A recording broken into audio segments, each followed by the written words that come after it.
PSC committee করছে, PSC committee. এই যে বাংলাদেশে কমিটিতে আমি ভয় পাই আরো বেশি। কমিটি করলেই মনে করলেন যে ধামাচাপা দেওয়ার জন্য একটা প্রক্রিয়া শুরু হইলো। আরে কমিটি কি কাজ? চোরলে চোর ধরছে পুলিশ, চোর ধরার পর চোরলে বলবে যে ৮ সাথে কে কে চোর আছে বল। এখানে আবার বদলকের কমিটি করার দরকার আছে কি? পিএসসি হোক, টিএসসি হোক, যত এসসি হোক না কেন, চোর যারা যারা বলবে এই জায়গায় পুলিশ যাবে। এখানে মধ্যে এই তদন্ত কমিটি করা মানে রাও একটু আসতে, এর মানে হজম করার জন্য একটু টাইম না। এগুলো আমার অভিজ্ঞতা থেকে বললাম।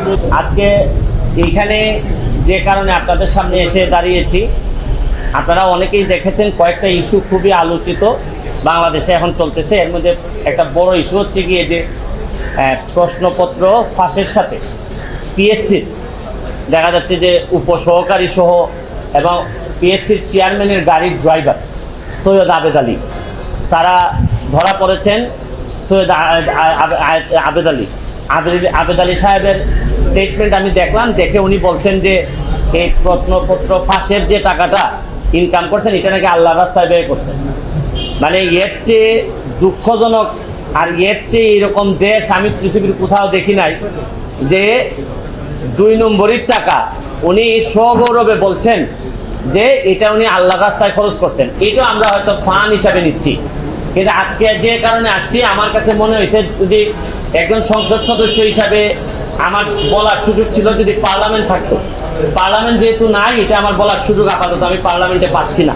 পার্লামেন্ট যখন হবে তখন হয়তো আমি এটা বলতে পারি। এখন আমি একজন ব্যারিস্টার হিসাবে আমার বিভিন্ন আইনগত ব্যবস্থা নেওয়ার সুযোগ আমার আছে। এখানে পিএসসির চেয়ারম্যান সাহেবের ড্রাইভার উনি প্রশ্নপত্র ফাঁসের সাথে জড়িত, এর মধ্যে উপসহকারীও আছেন। তো উনি ড্রাইভার থাকাকালীন সময়ে পিএসসির চেয়ারম্যান অনেকেই ছিলেন। এখন প্রশ্ন হচ্ছে কি যে পিএসসির চেয়ারম্যানরা যারা যারা ছিলেন তারা এই দায় এড়াইতে পারেন কিনা, তারা এটার সাথে যুক্ত ছিলেন কিনা। এখন আমার ড্রাইভার আমার যদি ব্যবসাপাতি করে অথবা ড্রাইভারের মাধ্যমে ওনারা টাকা নিয়েছেন কিনা এটা ভালোভাবে দেখতে হবে। কারণ ড্রাইভারে ধরার পর যদি এটা ধামাচাপা পড়ে যায়, আরে ড্রাইভার করছে এটা বুঝেন না, হয় অনেক সময় এইগুলা বলে কিন্তু চাপা দেওয়ার একটা প্রক্রিয়া থাকতে পারে। এইটা আমার মনে হয়েছে যে এটা সরকারের দেখতে হবে। সেকেন্ড হচ্ছে কি, যে কারণে আমি মেইনলি আমার কাছে মনে হয়েছে যে এই প্রশ্নপত্র ফাঁসের কারণে সেই 33তম বিসিএস থেকে না 33তম বিসিএস থেকে 46 পর্যন্ত এই পর্যন্ত উনার মাধ্যমে অনেকেই সরকারি চাকরি পেয়েছেন, বিসিএস কর্মকর্তা হয়েছেন এই প্রশ্নপত্র ফাঁস করার মধ্য দিয়া।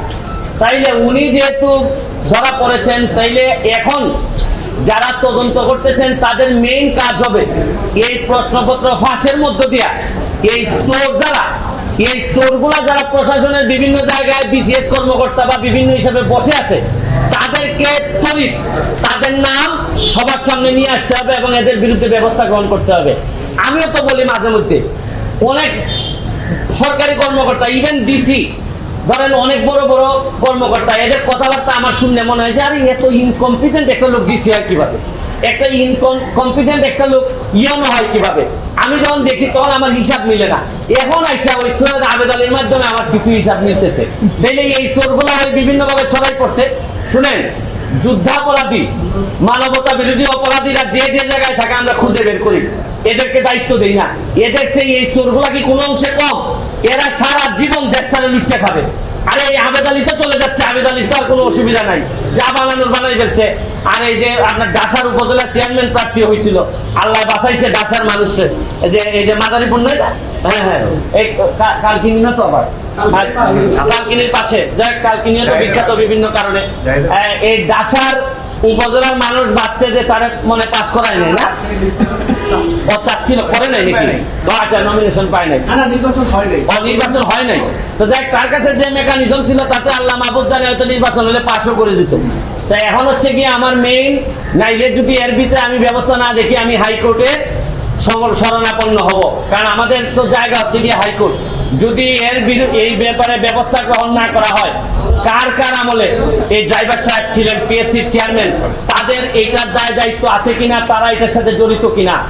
এরপর হচ্ছে গিয়ে এই প্রশ্নপত্র ফাঁসের ঘটনায় কারা কারা অবৈধ সন্তান হিসাবে প্রশাসনে জন্মগ্রহণ করছেন এবং জন্মগ্রহণ করে এখন বিভিন্নভাবে দলীয় তকমা লাগাইয়া ভালো ভালো অবস্থানে আছেন, এইটা আনতে হবে। শুনেন, কোটার জন্য আন্দোলন করে ছাত্ররা, সারা বাংলাদেশের মানুষ কোটার জন্য আন্দোলন করতেছে, কিন্তু এরা কি জানে যে সবচেয়ে বড় কোটা তো হচ্ছে গিয়ে চোর কোটা, এই প্রশ্নপত্র ফাঁসের কোটা। এরা ধরেন অন্যান্য কোটা, মুক্তিযোদ্ধা কোটা, এগুলা নিয়ে আন্দোলন করতেছে, এগুলা নিয়ে আমি বলবো না, এটা আলাদা হিসাব। কিন্তু জানে না, এরা যদি জানতো যে সবচেয়ে বড় চোর দুর্নীতিবাজ কোটাটা হচ্ছে গিয়ে বাংলাদেশের বড় কোটা, এই কোটার বিরুদ্ধে আন্দোলন করলে সব জিনিস সুবিধা আমরা পাইতাম। কিন্তু এটা আমি পরে হয়তো আরেকদিন বলবো। তবে এখন আমার বক্তব্য হচ্ছে স্পষ্ট, এদের বিরুদ্ধে কারা কারা প্রশাসনে আছেন তাদেরকে বের করে তাদেরকে আইনের আওতায় নিয়ে আসা হবে, নাইলে এই দায় সারা জীবন বাংলাদেশের বয়ে বেড়াতে হবে। আমি একজন এমপি হিসাবে, একজন ব্যারিস্টার হিসেবে আমি মনে করি এটা জাতির সামনে নিয়ে আসা আমার দায়িত্ব। আপনাদের মাধ্যমে আমি এটা ছড়াই দিতে চাই এবং আমি দেখতে চাই যে কি ব্যবস্থা গ্রহণ করছেন, নাইলে আমি মাননীয় প্রধানমন্ত্রীর কাছে প্রয়োজনে যাব, মাননীয় চিফ জাস্টিসের কাছে যাব, কারণ এইভাবে একটা দেশ চলতে পারে না। পিএসসি কমিটি করছে, পিএসসি কমিটি, এই যে বাংলাদেশে কমিটিতে আমি ভয় পাই আরো বেশি। কমিটি করলেই মনে করলেন যে দামাচাপা দেওয়ার জন্য একটা প্রক্রিয়া শুরু হইলো। আরে কমিটি কি কাজ? চোররে চোর ধরছে পুলিশ, চোর ধরার পর চোররে বলবে যে ৮ পয়সা দেখে কে চোর আছে বল। এখানে আবার ভদ্রলোকের কমিটি করার দরকার আছে কি? পিএসসি হোক, টিএসসি হোক, যত এসসি হোক না কেন, চোর যারা যারা বলবে এই জায়গায় পুলিশ যাবে। এখানে মধ্যে এই তদন্ত কমিটি করা মানে রাও একটু আসতে, এর মানে হজম করার জন্য একটু টাইম না। এগুলো আমার অভিজ্ঞতা থেকে বললাম। চেয়ারম্যান বলছে, এই চেয়ারম্যানের আন্ডারে এই ড্রাইভার ছিল না? ছিল না, সাদিক সাহেবের আন্ডারে ছিল। তাইলে তদন্ত উনারটা করুক, ওনাদের চেয়ারম্যানরা জড়িত ছিল কিনা এগুলা ওনারা নিজেরা কিভাবে করলো, প্রশ্ন যাতে পরবর্তীতে আউট না হয়, এগুলা নিয়ে তদন্ত হোক। পিএসসি কিভাবে নিজে প্রটেক্টেড হবে এটার জন্য তদন্ত কমিটি করে, তারা তাদের প্রোটেকশন বাড়াক। কিন্তু এর আগে কারা কারা চোর ছিল, দুর্নীতিবাজ ছিল, বাটপার ছিল, এগুলা বের হয়ে আসা জরুরি সবচেয়ে বেশি।